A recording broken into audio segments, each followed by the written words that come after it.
So ayun guys, doon kami nagmula oh. Yan. Yan. Yan. Diyan kami nagmula. Tapos ngayon, napakahirap ng kalsada pala rito, paahon. Grabe yung paahon, tapos napakatitid ng kalsada. Ayan. Dito kami sa Barangay Kumba. Buti kung yung kalsada ay maganda. Grabe yung lubak.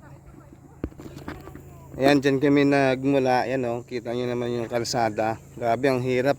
Pag first time kang magmaneho dito, mahirapan ka talaga. Ngayon, palusong na kami. Kasi katatapos na namin sobrang paahon.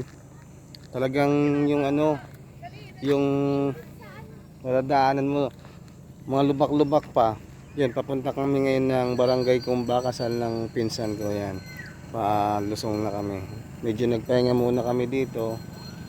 Yan, yan mga kasama mama ko at mga pinsan ko. Pinsan, mga kamag-anak.